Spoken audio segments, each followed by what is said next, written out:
नमस्ते, जय मदेश, जय स्वाधीन। मैं कैलाश महतो, स्वाधीन मधेश जन अभियान के राष्ट्रीय संयोजक।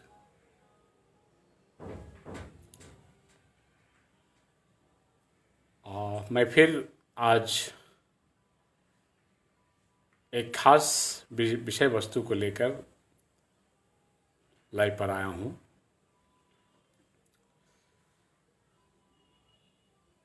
कल रात को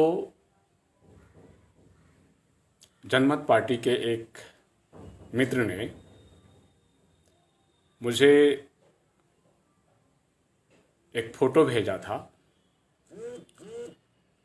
और उस फोटो में जो जनमत पार्टी का संभवतः वो कार्यकारिणी समिति है, उन लोगों का फोटो उन्होंने भेजा है। और मुझे ये समझना पड़ेगा कि उनका जो फोटो भेजने का जो तरीका है या उनका जो भेजने का मनसाय कहा जाए, तो शायद उन्होंने इसलिए भेजा है, शायद हो सके कि मुझे चिढ़ाने के लिए, कि तुम चिल्लाते रहो, जनमत पार्टी का विरोध करते रहो और देखो हम और हमारे मित्र जो उस समय में तुम्हारे साथ में नहीं थे, स्वतंत्र मधेश गठबंधन के युद्ध के समय में, लड़ाई के समय में जो हम लोग नहीं थे, वे कैसे आज पूरे जनमत पार्टी के प्रमुख कार्यकारिणी समिति में हमारा वर्चस्व है और तुम सिर्फ चिल्लाते हो। तो शायद यही कहने के लिए, यही दर्शाने के लिए उन्होंने वो मुझे फोटो भेजा है। उस मित्र को मैं धन्यवाद करूंगा और बधाई भी साथ में देना चाहूंगा कि आप की किस्मत अच्छी है कि आपने बिना कुछ किए, बिना एक कौड़ी का लगानी, बिना एक दिन का लगानी, बिना एक सेकंड का लगानी, आप लोगों की जो वहाँ पे जनमत पार्टी के कार्यकारिणी समिति में जो वर्चस्व है, उस वर्चस्व को सिर्फ पार्टी तक नहीं, आपने जो सुरक्षात्मक परिस्थिति में जब जनमत पार्टी खुली तब देश विदेश से आकर के जो उसको कब्जा आप लोगों ने किया है, तो सिर्फ पार्टी को कब्जा नहीं कीजिए। हमारा कामना है कि आप मधेश को कब्जा करें, आप मधेश के राजनीति को कब्जा करें। मधेश को जो आज़ादी चाहिए थी वो तो आप लोगों से संभव है ही नहीं, क्योंकि उसका जो पीड़ा क्या है होता है, उसका जो उद्देश्य होता है, उसका जो रणनीति होता है, वो आप लोगों को समझ में भी नहीं आएगा। लेकिन हम आपसे अनुरोध करेंगे कि आप कम से कम मधेश का जो आकांक्षा है, मधेश का जो राजनीतिक दुर्दशा है, उसको समाधान करें, यही हम कामना करेंगे। और आपने जो भेजा है यहाँ पे फोटो, उसमें डॉक्टर साहब सीके राउत को लेकर के 15 लोगों की जो कार्य समिति है, तो डॉक्टर साहब को तो छोड़ दिया जाए तो 14 लोगों में सिर्फ 5 या 6 आदमी मात्र स्वतंत्र मधेश गठबंधन में लगे हुए नेता लोग हैं वहां पे, जिसमें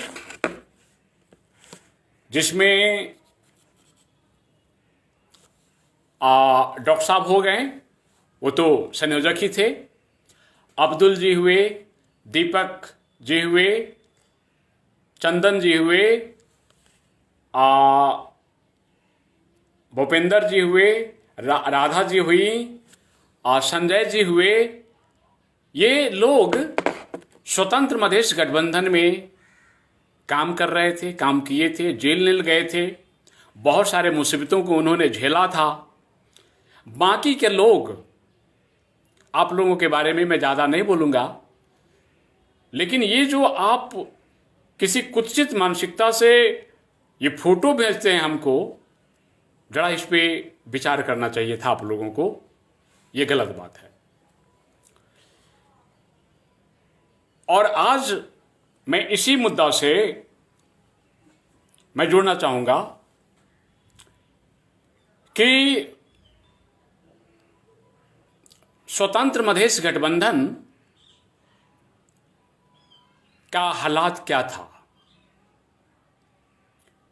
मैंने कुछ दिन पहले एक स्टेटस लिखा था, खास करके पूर्ण समानुपाती निर्वाचन प्रणाली को लेकर के, और उससे मैंने जोड़ा था अफगानिस्तान में जो तालिबानों का जो कब्जा करने का जो एक घटना है अभी दुनिया के लिए, कैसे तालिबानों ने किस रणनीति से अफगानिस्तान को कब्जा किया है, काबुल को कब्जा किया है, उसी बात से जोड़ करके मैंने ये स्टेटस लिखा था कि अगर स्वतंत्र मधेश गठबंधन होता आज के समय में, तो स्वतंत्र मधेश गठबंधन की हैसियत इतनी ताकतवर हो चुकी थी कि तालिबान के तरह ही मधेश को स्वतंत्र मधेश गठबंधन और मधेश के लोग आज कब्जा कर लिए होते। तालिबानों ने तो बंदूक से किया, लेकिन हम वही गांधी, मंडेला और बुद्ध के रास्ते से हम मधेश को कब्जा करने के करीब पहुंच चुके थे। इस बात को मैं एक प्रत्यक्ष जो हमारी बात हुई थी एक नेता से, एमाले के नेता से, उस बात को मैं रखते हुए यहां पे प्रमाणित करने का कोशिश करता हूं। ये बात 2077 ज्येष्ठ 7 गते का दिन का है। उस दिन अचानक बरसों बाद परासी के मेरे डेरा में मेरे एक पुराने एमाले के मित्र मुझसे मिलने आए, और जब वो हमसे मिले तो आते ही हमसे कहते हैं कि कैलाश तो यार अले सब जिउँदै छस्, ल धन्यवाद छ तँलाई। तो मुझे आश्चर्य लगा और मैंने उनसे कहा, पूछा कि भाई ये आप, हम अभी तक जिंदा हैं, ये बात आपने कैसे पूछा, क्यों पूछा, क्या मुझे मर जाना चाहिए था?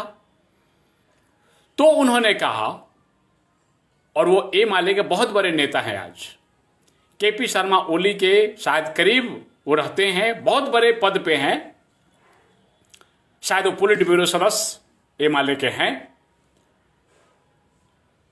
तो उन्होंने जो कहा कि हाँ यार तो जिउँदो छस्, यही ठुलो कुरा हो हाम्रो लागि। और कारण उन्होंने बताया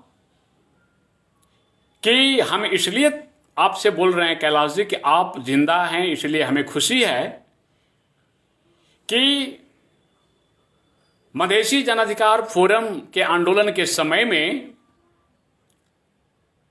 राज्य के तरफ से मुझे गोली मारने की पुलिस को निर्देशन मिल चुका था।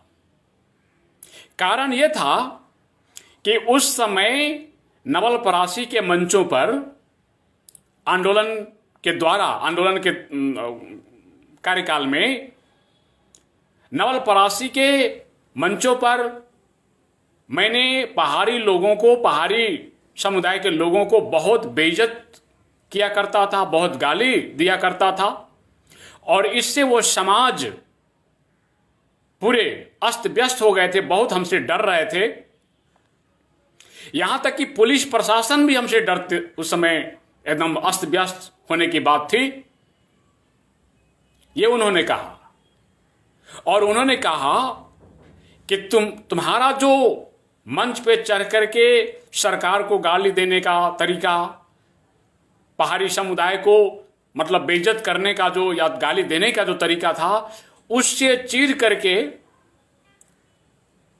यहां के राजनीतिक दल, खास करके माओवादी, एमआलए और कांग्रेस उस समय, और यहां के जो प्रशासन, नवलपरासी का प्रशासन मिल करके ये तय किया था कि यति जना मान्छे आन्दोलनमा मरे, एकजना कैलाश महतो मर्दा के हुन्छ, लत्तेलाई सिध्याइदिने, ठोकिदिने, हानिदिने गोली। तर कैलाश, तुम्हारा किस्मत अच्छा कि तुम बच गया। गोली एक दो बार तुम पे चलाया गया था झड़प में, लेकिन तुम किस्मत के अच्छे हो इसलिए बच गए। दूसरी बार तुमको मारने की राज्य की प्लान यह था, वो स्वतंत्र मधेश गठबंधन में जब तुम वहां पे सह संयोजक थे, जब तुम वहां के संगठन प्रमुख थे, उस समय राज्य स्वतंत्र मधेश गठबंधन से हैरान परेशान हो गया था। तुम लोगों का, यानी कि स्वतंत्र मधेश गठबंधन का जो रणनीति थी, संगठन बनाने का, आंदोलन को आगे बढ़ाने का, एकदम शांतिपूर्ण रणनीति, शांतिपूर्ण तरीका, तो इससे राज्य बिल्कुल परेशान हो गया था। राज्य कुछ नहीं कर पाने की अवस्था में थी। सीके राउत को कभी कभी गिरफ्तार किया जाता था, फिर छोड़ दिया जाता था। छोड़ने की ही नौबत थी, बाकी कुछ करने की नौबत थी नहीं। और राज्य को यह पता था कि सीके राउत कभी कभी थूना में आते हैं, गिरफ्तार होते हैं, फिर छूट जाते हैं। सारे दुनिया का प्रेशर पड़ता है, छोड़ना पड़ता है। अदालत भी निर्णय कुछ नहीं दे पाता है, कोई फैसला नहीं राज्य को मिलता है अदालत की तरफ से।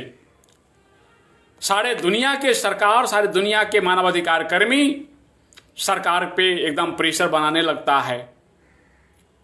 और सीके राउत को अगर कहा जाए तो सीके राउत बेचारा, ये उनका कहना था कि उनले केही पनि गर्दैनथे। उनको गल्ती के थियो भने अमेरिकाबाट नेपाल आएर मधेसीहरूलाई उचाल्ने, मधेसी युवालाई उचाल्ने, स्वतन्त्र मधेसको मुद्दा ल्याइदिने, फेसबुकमा कहिलेकाहीँ के लेखिदिने, निर्देशन दिने कार्यकर्तालाई, र पुलिसको गिरफ्तमा परेर कहिलेकाहीँ थुनामा जाने, 2-4 दिन, 10 दिन, 1 महिना, 2 महिना बस्ने अनि छुट्ने। त्यसले केही हुनेवाला थिएन। मतलब उनका कहना कि स्वतंत्र मधेश गठबंधन का इतना जो प्रचार प्रसार है, इतना जो मधेश के जर जर में स्वतंत्र मधेश गठबंधन और सीके राउत का नाम है, तो ये किसके जर से? तो ये राज्य को पता था कि वो कैलाश महतो है, वो संगठन प्रमुख है, संगठन का वह सह संयोजक है, और उसी के चलते इतना बड़ा राज्य को झमेला मोल लेना पड़ता है। इसीलिए राज्य इस अवस्था में थी नहीं कि किसी को गोली मार दे, किसी को जेल कर दे, यह अवस्था नहीं थी राज्य के पास। तो राज्य ने यह सोचा कि अब पुलिस सिर्फ धरपकड़ करती है, 2-4 महीना जेल में रखती है, इसके बाद छोड़ना पड़ता है, तो इससे बचने का एक तरीका राज्य के दिमाग में आया कि 1-2 आदमी को खत्म कर दिया जाए। तो पुलिस को गोली मार नहीं सकती थी। तो कैलाश जी, आपको खत्म करने के लिए राज्य ने एक तरकीब निकाला था कि पुलिस न छुए, एक गुंडा को पनपाया जाए, हत्यारा को निर्माण किया जाए। और कैलाश महतो को मारने के लिए वो आदमी भी तैयार हो चुका था। सिर्फ समय की इंतजार था कि हम कब मारे जाते। किसी जगह में एक्सीडेंट करवा दिया गया होता, या कहीं पे कुछ और करवा दिया गया होता तो राज्य के प्रत्यक्ष गोली, लाठी या बंदूक से नहीं बल्कि किसी और माध्यम से हमें खत्म करने की बात उस मित्र ने हमें बताया। लेकिन हुआ ये कि उसी समय में हम जेल में पड़ गए, पुलिस ने गिरफ्तार कर ली। इसके बाद जेल से आते ही सीके जी ने समझौता कर ली, तब जाकर के कैलाश तिमी बाँचेको हौ नभए आज तँसँग तेरो कोठामा हामी बसेर छलफल गर्ने अवस्था हुने थिएन, उस मित्र का कहना है। वो मेरा बहुत परम आदरणीय मित्र है, हम साथ में ही पार्टी में भी काम किए थे, एमआलए में हम थे पहले। और मैंने उनसे पूछा कि भाई हमको मार करके राज्य को क्या मिलता। राज्य ने कहा कि राज्य हैरान परेशान था। उन्होंने कहा कि राज्य इतना परेशान था कि सीके राउतलाई के गर्ने, और हम लोग, उनका कहना था, वे मित्र के साथ, उनका नाम यहां पे अच्छा नहीं होगा खोलने का, उनका कहना था कि हम लोग केपी शर्मा ओली से ये बात कई बार बात किए कि सीके राउत र स्वतन्त्र मधेस गठबन्धनलाई जुनसुकै हालतमा जसरी हुन्छ कन्ट्रोल गर्नुस्, तर शर्त यो कि बंदूक न चलाइदिनु होला, बंदूक नहीं चलाइएगा, डंडे नहीं मारने हैं। और केपी जी आप प्रधानमंत्री हैं, ये वो कह रहे हैं अपने प्रधानमंत्री से, आप प्रधानमंत्री हैं, आपकी जिम्मेवारी है ये कि सीके राउत को रास्ते पे लाइए, स्वतंत्र मधेश गठबंधन को रास्ते पे लाइए।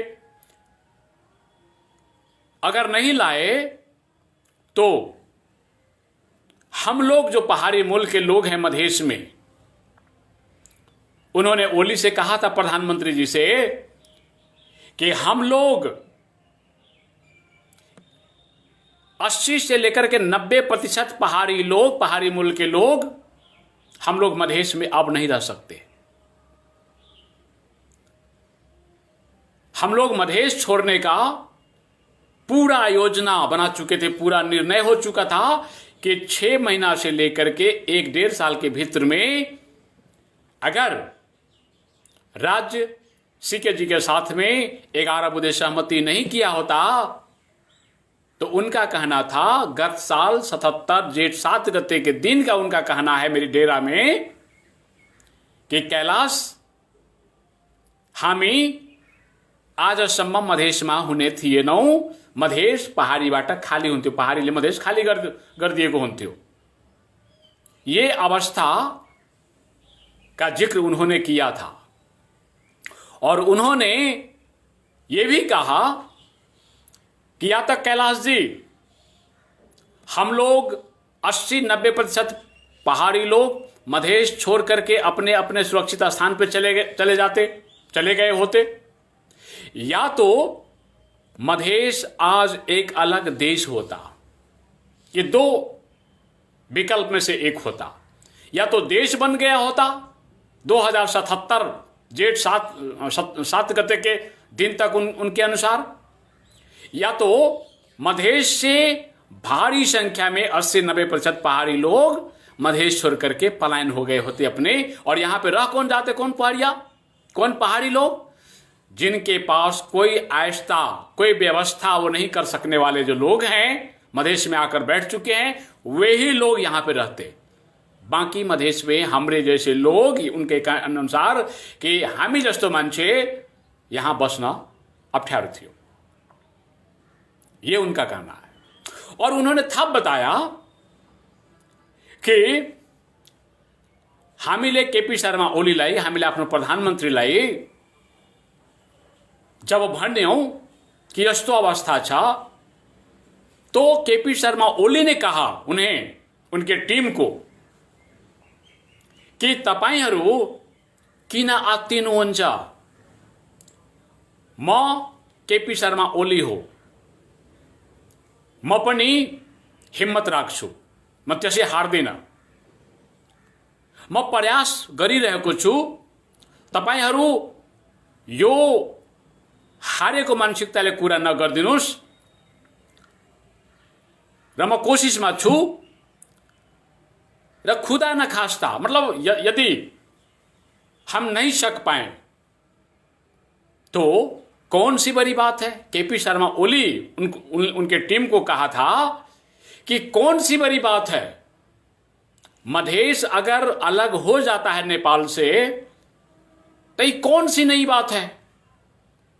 दुनिया में इतने सारे देश जो निर्माण हुए हैं तो ये तो कोई आकाश तोड़ करके या पाताल फोड़ करके नहीं आया है।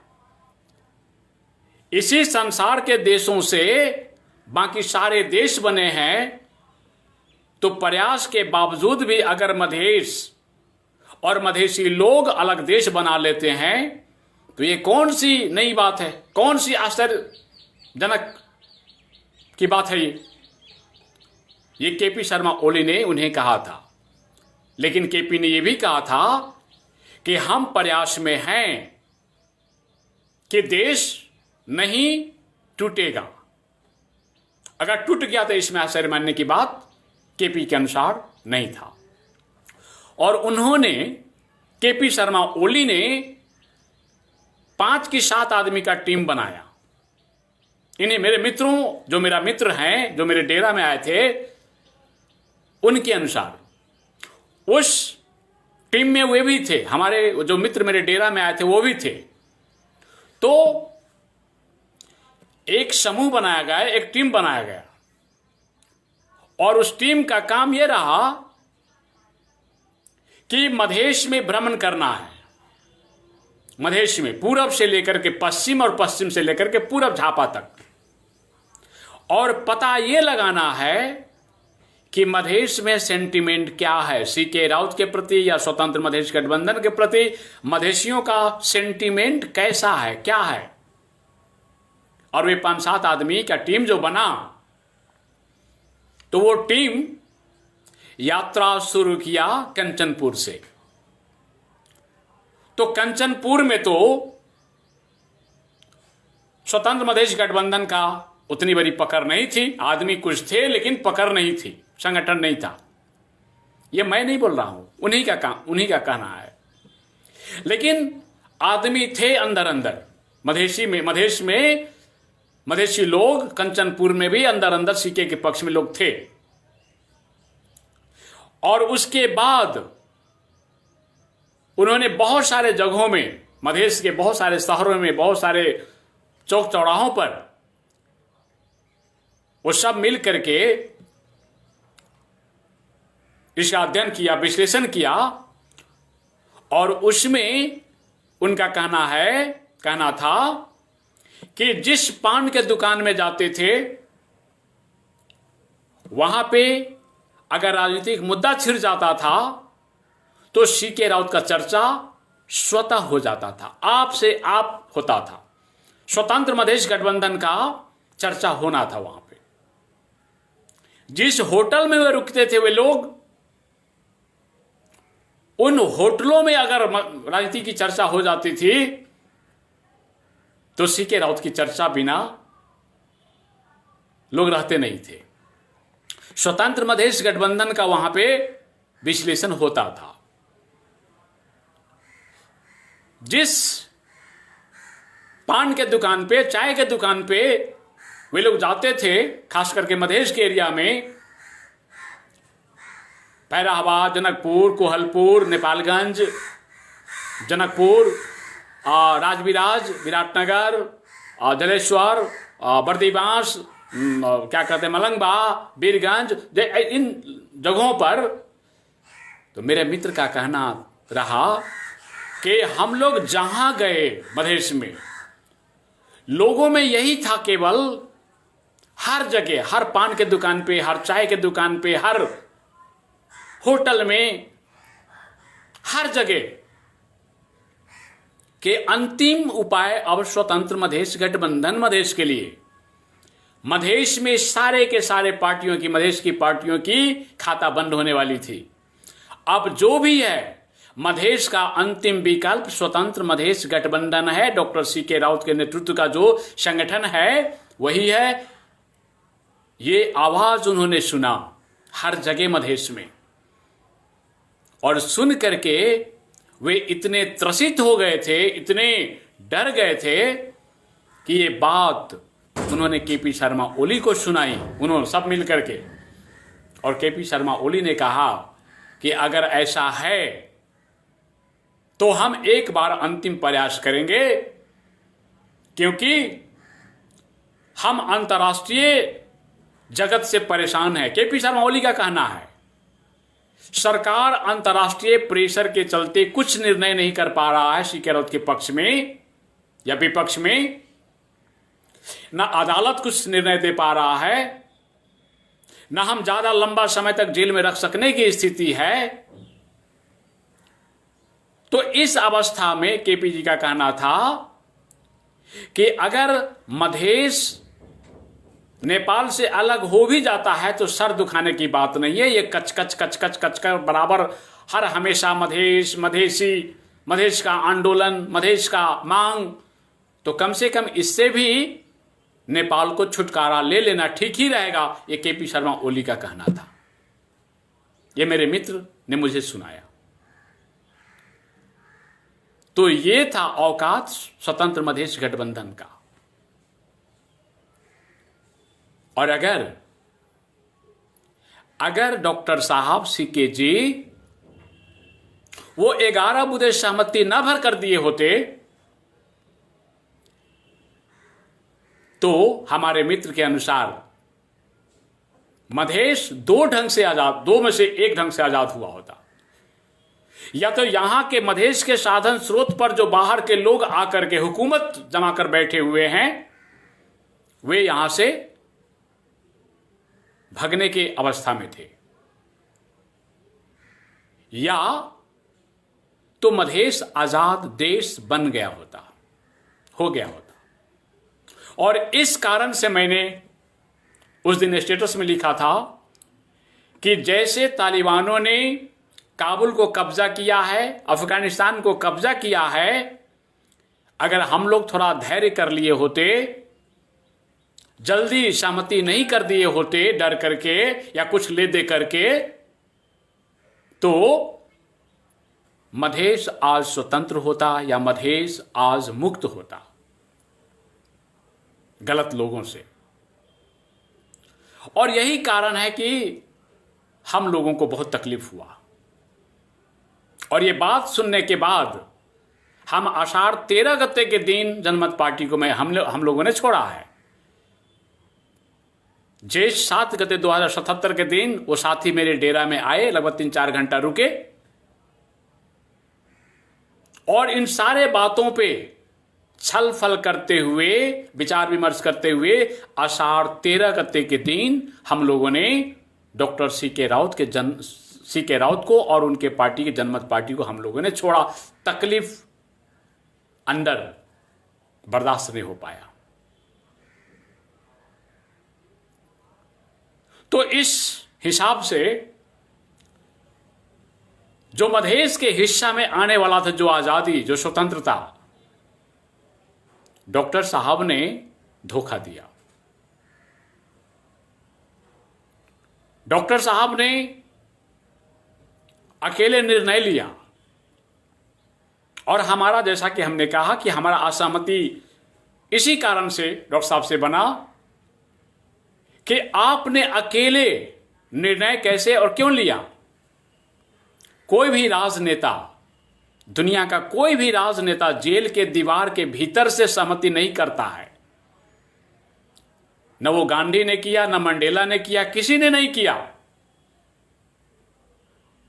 आप बार बार कुछ पैदल दिमाग के लोग आपके बात को मान लेते हैं, मानते हैं कि गांधी ने किया तो हमने भी कर लिया, मंडेला ने किया तो हमने कर लिया।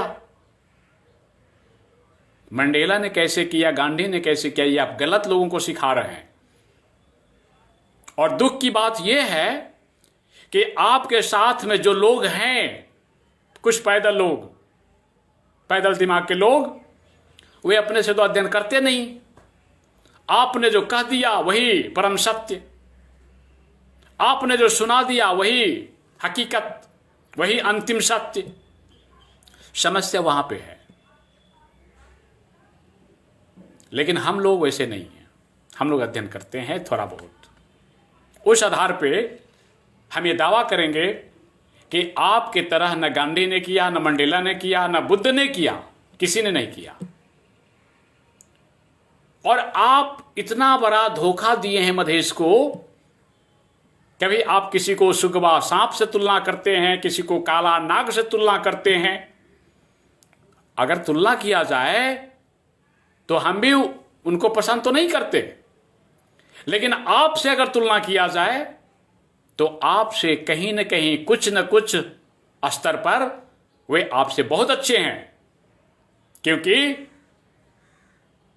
2 नंबर में जहां पे आप जनमत पार्टी ये दावा करता है कि हम क्लीन स्वीप कर देंगे, उसका भी निर्माण उसी काला नाग कहिए या सुगवा सांप कहिए, क्या कहते हैं आपकी भाषा में, उसी का बनाया हुआ है। आपने कुछ नहीं किया है।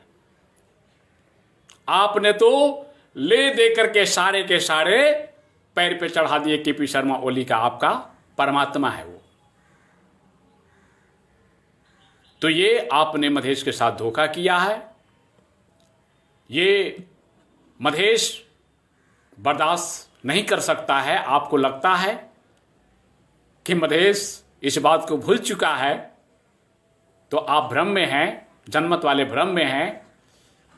और कुछ जो मित्र हमें फोटो भेजता है कि देखो कैलाश, हम इतने बड़े पद पे जनमत पार्टी में हैं, जो पार्टी का मतलब ही नहीं समझता है, जो राजनीति का परिभाषा तक नहीं जानता है। वो सारे के सारे विदेश में रहा, सारे के सारे आज भी नौकरी करता है, जो पुलिस को देख करके भग जाता था, मुंह से बोल ही नहीं निकलता था। वे बड़े बड़े नेता, बताइए। और जो स्वतंत्र मधेश गठबंधन के काल में जेल नेल क्या क्या नहीं झेला, वे आज उनके साथ में चिपक करके, जो जिसका कोई हैसियत नहीं स्वतंत्र मधेश गठबंधन के काल में, बेचारे लड़ने वाले लोग अपना पहचान बनाने के लिए वे भगौड़े और कार लोगों के साथ में जाकर फोटो खिंचवा करके फेसबुक में डालता है। कितनी शर्म की बात है ये, कितनी दुख और तकलीफ की बात है ये। लड़ने वाला अपना पहचान खोज रहा है, उन लोगों के साथ में फोटो खिंचवा करके चर्चित होना चाहता है जिनका कोई कभी चर्चा नहीं होता था, जिसका कोई नाम नहीं जानता था, जो विदेश में हुआ करते थे।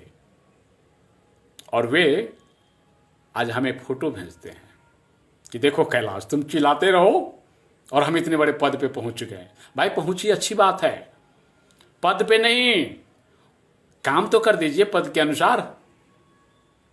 मधेश का यही आकांक्षा है आप लोगों से। और हम आज भी मधेश के आजादी के ही पक्ष में है। स्वाधीन मधेश जन अभियान, हम आज भी स्वतंत्र मधेश के ही पक्ष में है। हम 2 ढंग से मधेश को आजाद देखना चाहते हैं। या तो राज्य इस नेपाल के राजनीतिक परिधि में ही, राजनीतिक सीमा के भीतर ही हमें पूर्ण आजादी दें। हम अलग देश नहीं बनाना चाहते, हम यहीं पे पूर्ण आजादी के साथ, पूर्ण अपने अधिकार के साथ यहां पे नेपाली बनकर के रहना चाहते हैं। हमें मुक्ति चाहिए, इस देश के भीतर आजादी चाहिए मधेश को, मधेसी को। दूसरा, अगर देश के भीतर आजादी नहीं मिला तो स्वतंत्र मधेश एक अलग देश की बात बंद हो गया, ऐसी बात नहीं है। राज्य अगर ये सोचता है कि केपी शर्मा ओली ने खा गया स्वतंत्र मधेश गठबंधन के मुद्दा को, तो ये गलत सोच है। वो मुद्दा आज भी जिंदा है। सीके राउत के लिए मर गया होगा, लेकिन मधेश के लिए आज भी जिंदा है और वो मुद्दा पुनः उठ सकता है। और इसीलिए स्वाधीन मधेश जन अभियान का मांग है कि देश को यावत समस्याओं से मुक्ति दिलाने के लिए अन्याय, अत्याचार, धर्मवाद, जातिवाद, व्यक्तिवाद, परिवारवाद, इन सारे गलत वादों से देश और समाज को मुक्त करने के लिए, स्वतंत्र करने के लिए राज्य के पास और हमारे पास भी अब एक ही विकल्प है, वो है पूर्ण समानुपातिक निर्वाचन प्रणाली। और अगर पूर्ण समानुपातिक निर्वाचन प्रणाली राज्य नहीं देता है तो मधेश के युवाओं से, खास करके मधेश के बुद्धिजीवियों से, प्राध्यापकों से, शिक्षकों से, मजदूरों से, किसानों से हमारा आग्रह है, हमारे नेताओं से आग्रह है और मधेश के सारे नेताओं से भी आग्रह है। ये डफली बजाने से कुछ मिलने वाला नहीं है। 2-4 ठो मंत्री बन जाने से, 2-4-10 ठो सीट जीत जाने से मधेश को आप कुछ भी नहीं दिला पाएंगे। और अगर मधेश को कुछ दिला पाएगा तो वो है पूर्ण समानुपातिक निर्वाचन प्रणाली, जिसके लिए जसपा लोकतांत्रिक हो, जसपा नेपाल हो, या जनमत पार्टी हो, या और कोई पार्टी खोलने के जो मूड में है लोग, उन सारे लोगों से, सारे पार्टियों से, सारे शीर्षस्थ नेताओं से हमारा आग्रह है स्वाधीन मधेश जन अभियान का कि हम सब एक हों। चुनाव हम भी लड़ना चाहते हैं, लेकिन चुनाव के लिए, चुनाव अगर होता है तो वो चुनाव को स्वाधीन मधेश जन अभियान नहीं मानेगा और हम लोग तैयारी करेंगे। मधेश में जो चुनाव होगा उसका हम लोग विरोध करेंगे और मधेश में चुनाव 2063-64 के तरह हम लोग मधेश में चुनाव नहीं होने देने के पक्ष में लगेंगे, प्रयास करेंगे, कोशिश करेंगे। और इस मुहिम में इसी से मधेश का कल्याण है, इसी से देश का कल्याण है, इसी से पहाड़ के आदिवासी जनजातियों का कल्याण है, अल्पसंख्यकों की कल्याण है, महिलाओं की कल्याण है, सारे देश की कल्याण है। और इससे होगा क्या कि देश में जो अराजकता है, राजनीति का अराजकता, जातिगत अराजकता, धार्मिक अराजकता, व्यक्तिगत अराजकता, पारिवारिक अराजकता, भ्रष्टाचार, अनियमितता, घूसखोरी, ये सारे के सारे चीज, गलत चीज को अंत करने के लिए एक अंतिम हथियार है, वो है पूर्ण समानुपातिक निर्वाचन प्रणाली।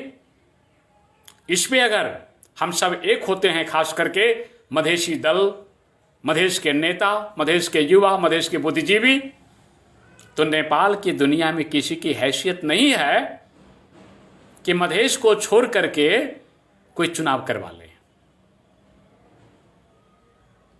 इसीलिए मैं खास करके युवाओं से, बुद्धिजीवियों से आग्रह करूंगा कि इस पर हम लोग छलफल करें, विचार करें और एक जो हमें आज़ादी मिलनी थी, हम आज़ादी के करीब में थे, स्वतंत्र मधेश के करीब में जा चुके थे, वो तो किसी के कारण, बस किसी के गलती के कारण मधेश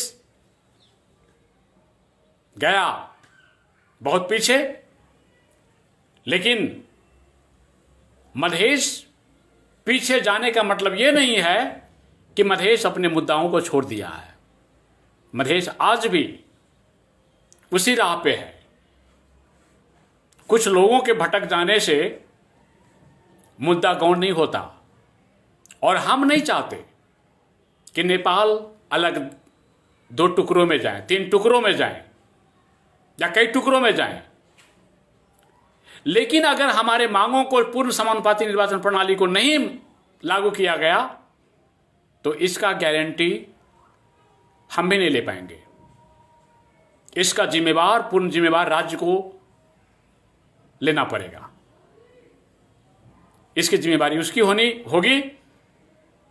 तो इसीलिए हम मित्रों से आग्रह करेंगे और जो भी श्रोता हैं, हम कोई विज्ञापन नहीं करते। क्या कहते हैं, लाइव आने से पहले, ये मेरा स्वभाव नहीं कि हम विज्ञापन करते कि हम लाइव आ रहे हैं, हम टेलीविजन पे इंटरव्यू देने जा रहे हैं, हम क्या क्या करने वाले हैं, आइए हम लोग का सब कुछ देखिए। मेरा वो स्वभाव नहीं है। हम सामान्य रूप में, नेचुरल रूप में अपने बातों को रखते हैं। बहुत लोग हमें कुछ लोग गाली भी देते हैं। कोई कहता है कि मधेश में तो खत्म हो गया, तो हम ना खत्म हो गए, मधेश तो जिंदा है ना। और कैलाश महतो खत्म हो गया तो तुम तो जिंदा हो ना, जो हमको कहा था कि तुम खत्म हो गया मधेश में, अब कुछ नहीं कर पाओगे, तो तुम तो कुछ करो। ये मैंने कहा कि पैदल दिमाग लेकर के ये गुलाम प्रवृत्ति को पैदा करके आप कुछ नहीं कर पाएंगे। इसलिए विद्रोही बनिए, शांतिपूर्ण विद्रोही। और हम लोग एक हों, पूर्ण समानुपातिक निर्वाचन प्रणाली के लिए हम लोग एकत्रित हों, संगठित हों, बात करें और पूर्ण समानुपातिक निर्वाचन प्रणाली ही मधेश के लिए, सारे देश के लिए, अग्रगमन के लिए अंतिम उपाय है। इसके लिए हम लोग सब एक हों। आज के लिए इतना ही। धन्यवाद। जय मधेश। नमस्ते।